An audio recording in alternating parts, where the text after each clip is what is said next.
In terms of tackling security, there is lack of political will. Beyond the headlines, who are the sponsors of insecurity in this country? from breaking news to everyday conversations, this is where Nigeria's conversations begin.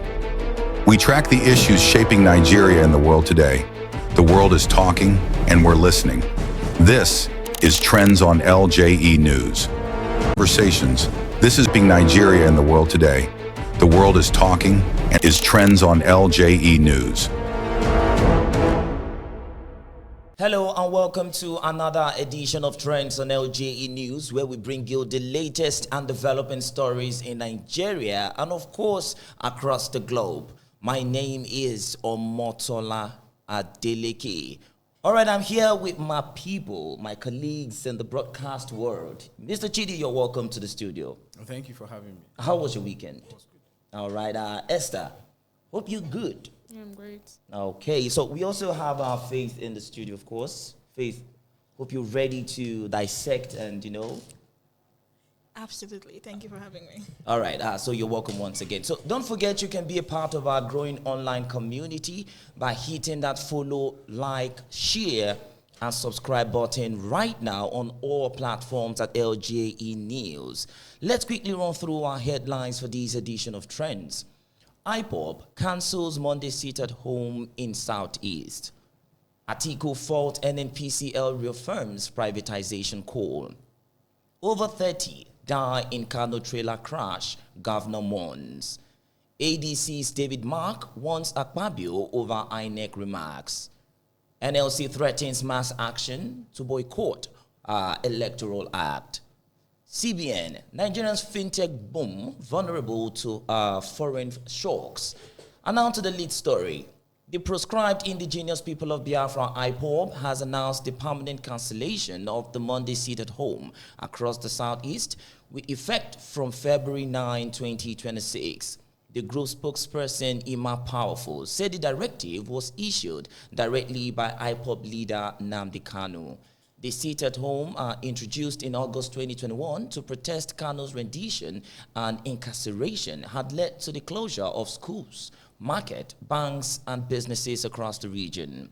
Powerful stressed that there is no justification for anyone to stay indoors on Mondays, as full economic and social activities must now resume. He warned that any individual or group enforcing the order is acting against Kano's instructions.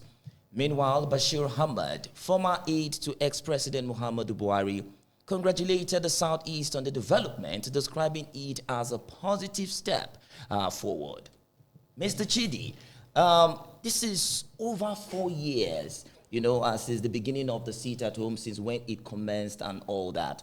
Of course, you're not a member of IPOB, but why do you think IPOB decided to just cancel the sit at home in a time like this? Now, this is not the first time Nnamdi Kano is ordering for a cancellation of the sit at home. Do you think at this point it's gonna be taken serious? But first of all, why do you think IPOB, through the spokesperson, is coming out today? Because of course this might be the first time Ima Powerful, the spokesperson, is coming out to officially say this is the end of sit at home. Is it as a result of pressure, or is it strategy? We have to commend the governor of Anambra State, Professor Chukuma Soludo. He has to be commended. When you're doing what is right, people need to commend you. It shows political will. Don't forget that IPOB was proscribed as a terrorist organization by the Nigerian government. Okay, in as much as many of us do not agree with it, that proscription is quite wrong. It's shallow. It's irresponsible for the government to do that.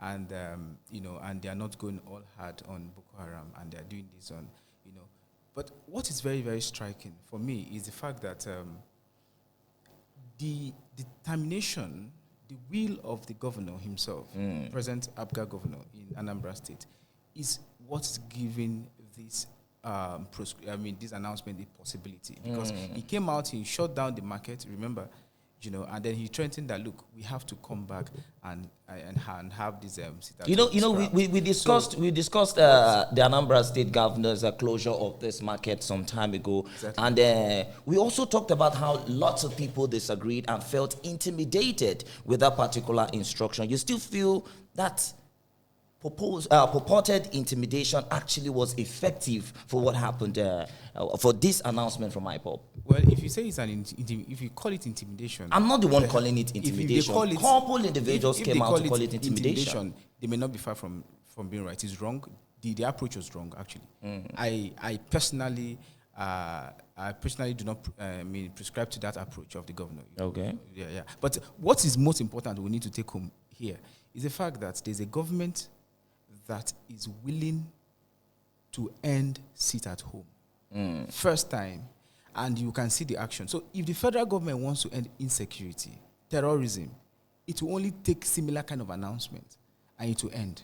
It takes the federal government the will, because the federal government still negotiates with terrorists through their governors by implication of what is going on in the country. The federal government still treats them with kids' glove, terrorists in the country. The federal government still have not effectively police our borders. The federal government still, with NIN, with all the registration, with SIM registration, with the kind of technology that we have today, we cannot even track terrorists before attacks happen.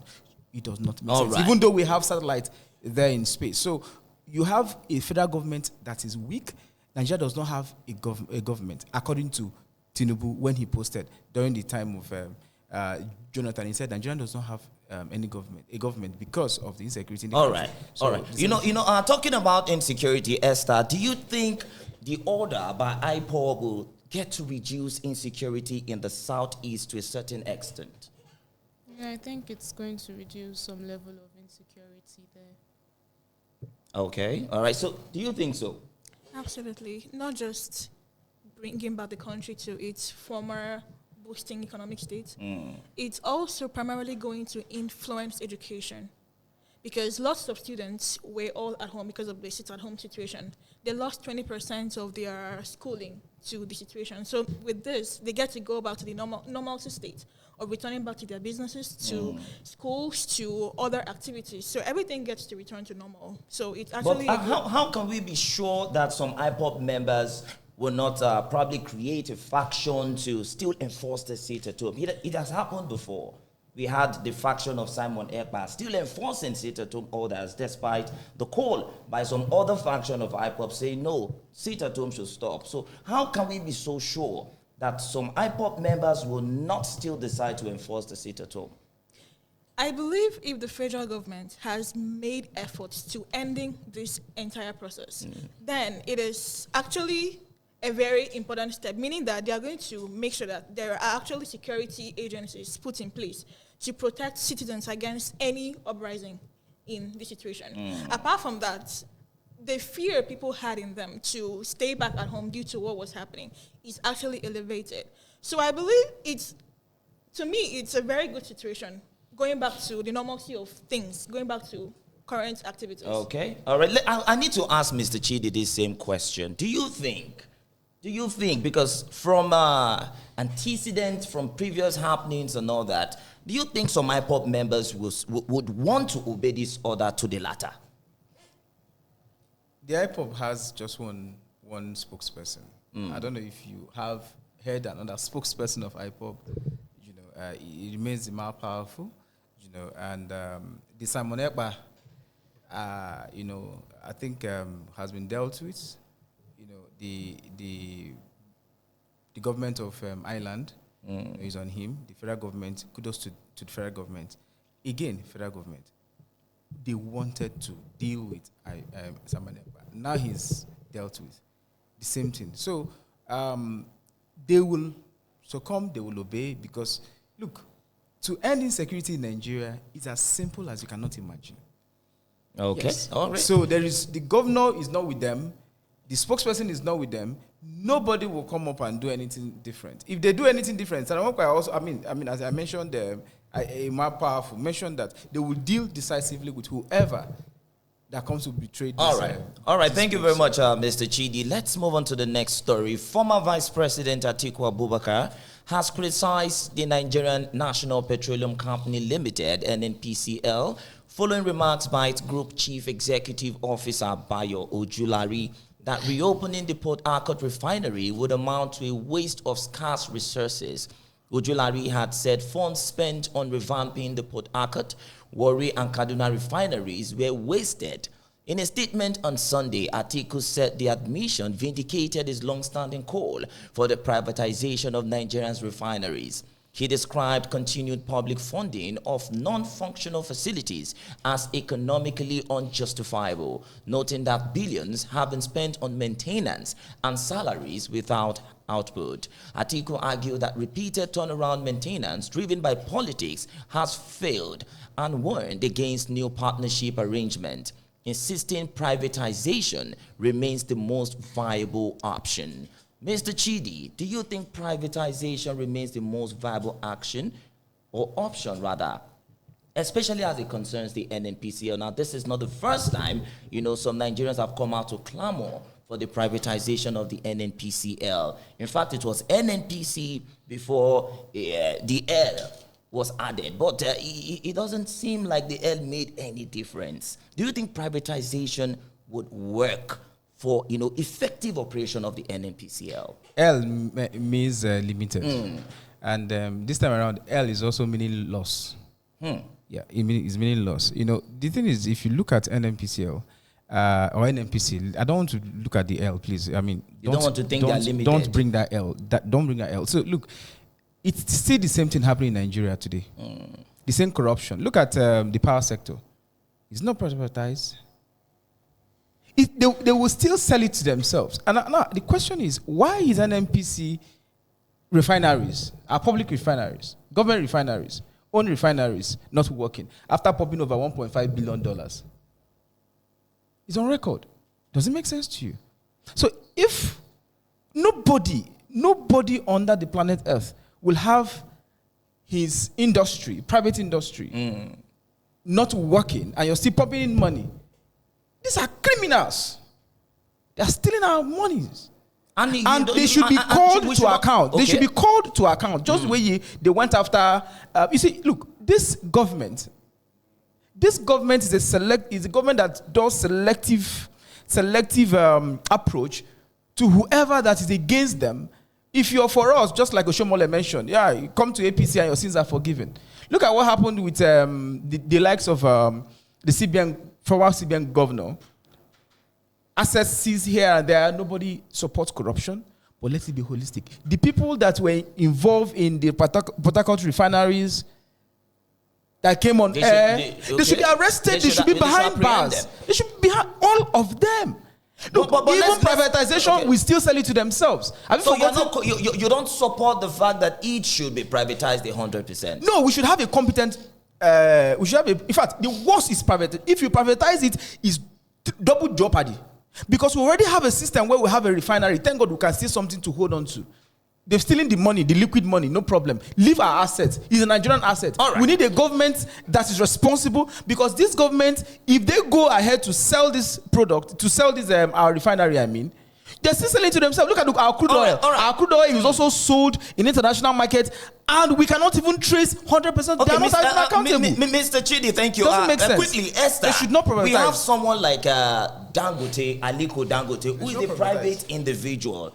You understand? And perhaps we would say he's doing well in the operations of his refineries and other businesses. So, making reference to a private businessman like Dangote, do you think privatization of NNPCL might work?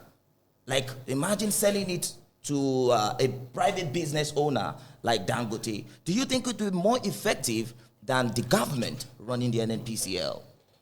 Even Dangote, as a private business owner, has even contributed more in terms of petroleum to Nigeria as a country. So I think the privatization thing is very fair. It's very okay. It's okay. Yeah. All right. Faith, do you think privatization is a viable option, just like the former Vice President Atiku Abubakar just said? I wouldn't go for privatization of the NNPCL. Just like I agree with what Mr. Chidi said. I mean, no business owner would invest so much money into a business and then allow it to fail. So it's obviously that maybe this money didn't go in there, and maybe the money went to other channels. I mean, it's normal for them to hire staffs, pay them as evidence to show that people are doing something in there. But the truth is something actually going on in there? As a business owner, I would not invest in a company and then sit down and watch it fail. It's not possible. So it still goes down to borrowing money, investing it, calling it investment. Are we even sure it's an investment? Was the money actually invested in there? So it calls for lots of questioning, because you don't put in such effort into something and then watch it go down the drain. It's not possible. So it's obviously a situation of embezzlement, using the funds for other things. So it's high time for Nigerians to call for investigations and accountability at the same time. All right, thank you very much, Faith.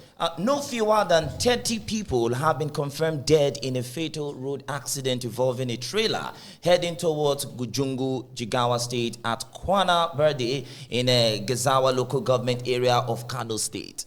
The crash occurred early Sunday, was reportedly caused by reckless driving, leaving many others seriously injured. Kano State Governor Abba Yusuf described the incident as heartbreaking and a huge loss to the state. In a statement by spokesperson Sunusi Dawakin Tofa, the governor prayed for the deceased and wished the injured speedy recovery. He directed the Ministry of Health to provide free medical care and ordered humanitarian support for affected families. Meanwhile, in Anambra State, a petrol-laden tanker exploded along the Ihiala axis of the Onisha-Owerri Road on Sunday, killing 2 persons and injuring 1 other. Faith, you know, aside killings done by bandits, aside killings done by criminal elements, terrorists, and the rest of them, you know, accidents are also a major concern. In fact, from November last year to now, lots of individuals, over 100 people had died as a result of accident. Reported and unreported, I can tell you for fact. So do you think the government is doing enough to make sure our roads are safe? You know, I would approach this from a personal point of view. Okay. This is not just the case of an accident. It's a tanker's accident. Last year, December, I was unfortunate enough to travel by road back home, a long journey. And I would say for myself, I was in the bus, and these tankers were driving past us, multiple, lots of them. The way these people, these drivers drive, it's as if their life means nothing to them. I know in Nigeria we're meant to enforce speed limits on roads. We have task forces and military people all over the road, so they should check the speed limits. But in the end, when these tankers come across to them, they would rather stop them, get money from them, and allow them to continue speeding off. So the country on its own is not doing enough. There should be some standard to speed limits. That's what the Americans are doing, and they are managing these accidental issues. So as a traveler on the road, you are naturally scared that these tankers, who knows, some of them, they overload these vehicles. They overload the trucks. One comes across to you, it's as high as this, and you are wondering if it's going to fall on you. So the possibilities of this happening is very, very inevitable. All right. Thank you very much, Faith. Mr. Chidi, do you think our infrastructures, especially the dilapidated ones, are a factor causing this accident? The major factor causing this accident, the root cause, is still human being. Not the infrastructure. Infrastructure is part of it. It is a human being, the corrupt human being that refuses to fix the infrastructure. For instance, you go to major highways. Look, this country is in a mess. You know, we don't have a country. Somebody in the United States said that Nigeria is not a country. Truly, Nigeria, for me, we don't have a country. We have what looks like a country, but we don't have a country. I'll tell you what. Our major roads that connects the east, the north, the west. Go to the east. You cannot apply Nasarawa Road. It's bad. Benue Road, bad. Kogi, bad. These are major, they are not alternative routes. They are major highways. And they are very bad. And these are highways that, you know, big trucks, our goods, our services pass through on the road. We don't even have functional, effective train station. We don't have road network in this country. And you're building coastal highway. Sometimes you wonder if those in government, even those playing Bet Nigeria, are better than those in government. Because in Bet Nigeria, their predictions come close, and sometimes they win. But in this government, there is no win. There's always loss upon loss upon loss. They need to be in Guinness Book of Record for failure of governance. All right. No, not all right. I'm coming. I think there is something else for this road to be fixed. Mr. Chidi, because of time, Mr. Chidi, let's go to the next story. Perhaps some of these issues will prop up probably in the next stories to come. But let's deal with this particular one. Interim National Chairman of the African Democratic Congress, ADC, David Mark, has faulted Senate President Godswill Akpabio over comment on electronic transmission of election results. Akpabio had defended the Senate's rejection of mandatory electronic transmission, citing the absence of network coverage in 9 states. Reacting in Abuja, Mark said it was not the place of the Senate or its president to speak for the Independent National Electoral Commission, INEC. The former Senate president stressed that lawmakers should pass the necessary law and allow INEC determine the feasibility of electronic transmission. According to him, Nigerians overwhelmingly desire electronic transmission of results, adding that if INEC is unable to implement it, that responsibility lies with the Commission alone, not the National Assembly. The Senate has announced that it will hold an emergency meeting, plenary, sitting on Tuesday, February 10, 2026, amid growing public controversy over its recent amendment to the Electoral Act. Also, the Nigerian Labour Congress, NLC, has threatened mass action and possible nationwide boycott of future elections over what it described as confusion and contradictions surrounding the Senate amendment of the 2022 Electoral Act, particularly on the electronic transmission of election result. Mr. Chidi, I got reports recently that we have some CLOs, civil society organizations, who have organized protest, especially for today. I don't know, am I right? Yes. Is there a protest today? There is. Especially to talk against what the Senate is saying, that it's not mandatory to pass election result in real time. But I want to ask you this question. We've had protests in the past. We've had series of showdown in the past. Do you think protests are effective to change the mind of the National Assembly? There are protests and there are protests. Okay. We need to have the kind of organized protest that key leaders, key opposition leaders, members need to be part of it. Religious leaders need to be part of it. That kind of protest is what this country needs. I mean, it came into effect during 2010, 2011, when Jonathan threatened to remove subsidy fully, and withdrew subsidy, and Tinubu was there. We had the Redeemed Christian Church pastor, he was there. And so many other persons. Wole Soyinka and co, even actors and actresses and what have you.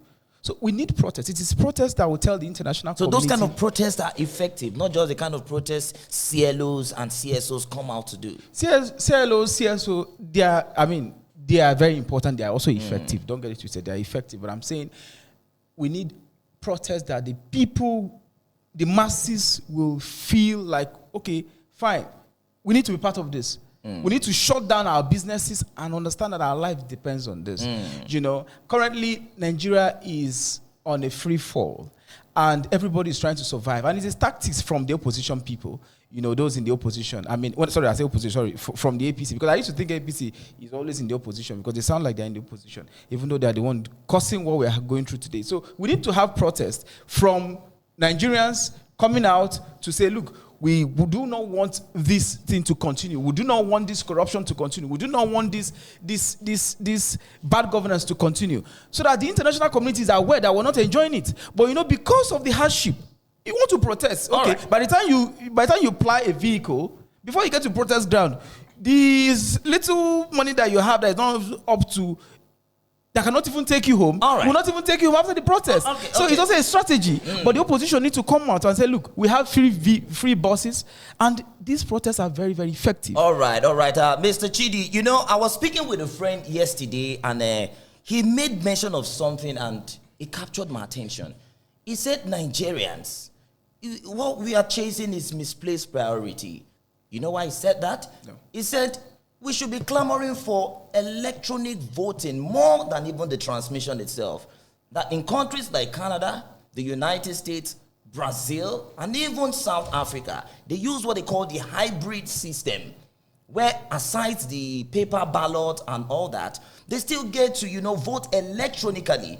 The paper ballot is probably just for documentation and all that. The main voting itself happens electronically, and that's what's going to make the electronic transmission in real time probably work. Because if you're now clamoring for transmission of the result electronically, and the voting still happens by paper, 1, 2, 3, and the rest of them, it's almost as the same as not even transmitting the result electronically. It's still almost the same thing with what we've been having in the past. Do you agree to that? That we should clamor more for electronic voting?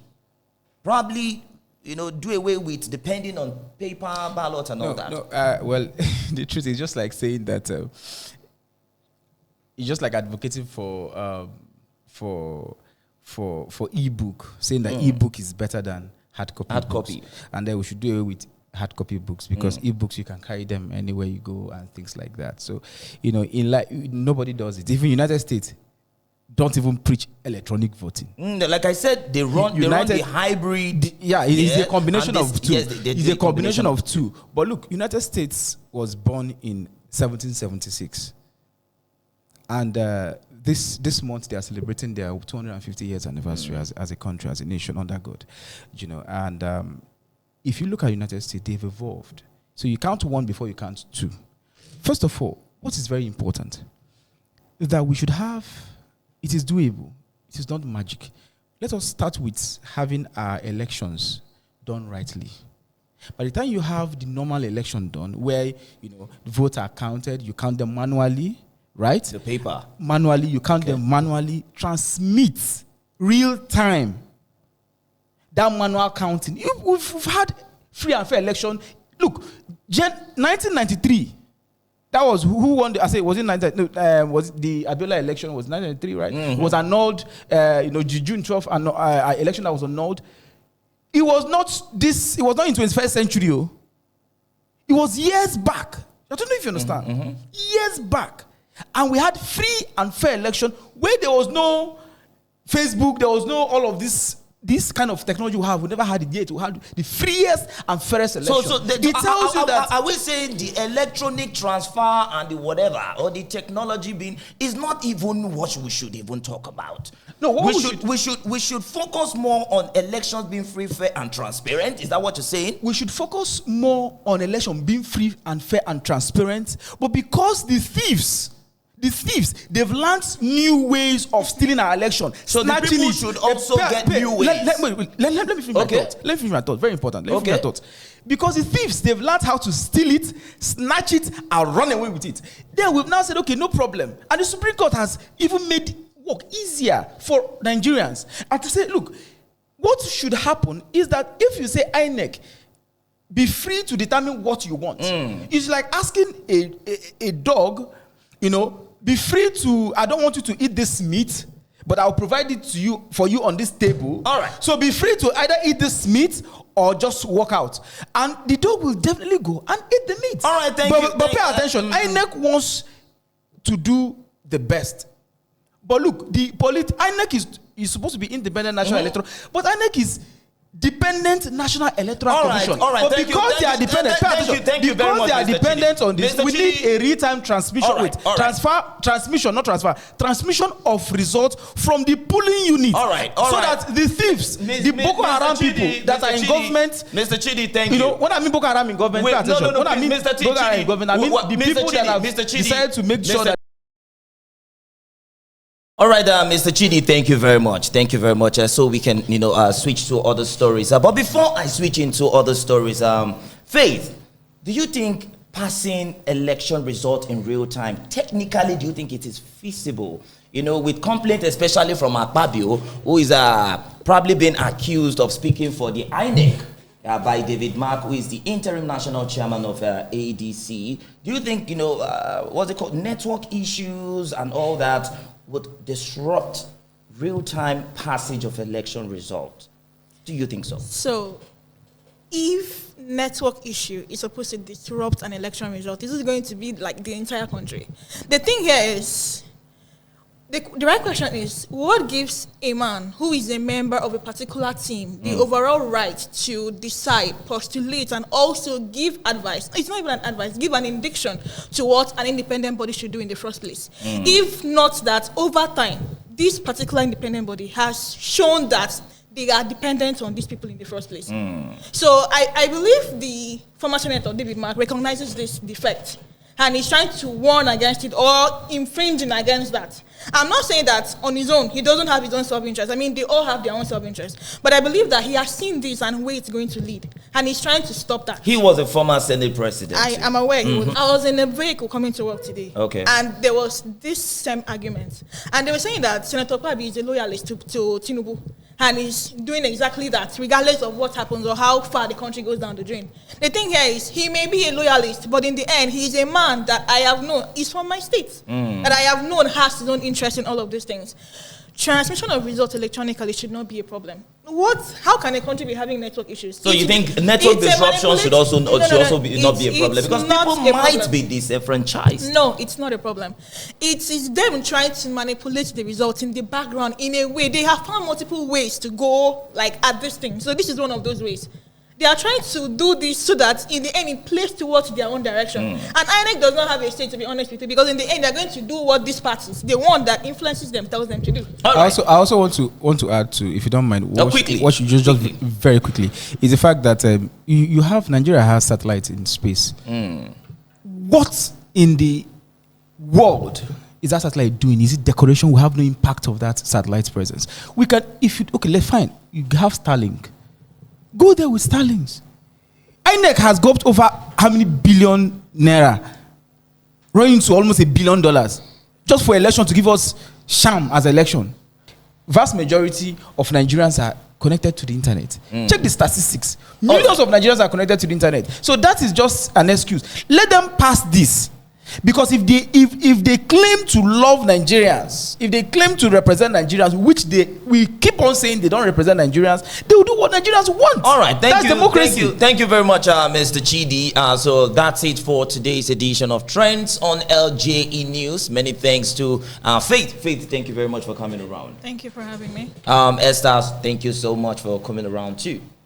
Thank you. And Mr. Chidi, thank you for your contributions, of course, as usual. Thank you so much. So to our viewers and listeners out there, make sure to follow, like, share, and subscribe at LJE News on all social media platforms to stay in the loop and join the conversation ahead of our next show. My name is Omotola Adeleke.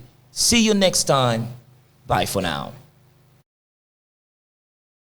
Beyond the headlines, Who are the sponsors of insecurity in this country? from breaking news to everyday conversations, this is where Nigeria's conversations begin. We track the issues shaping Nigeria and the world today. The world is talking, and we're listening. This is Trends on LJE News.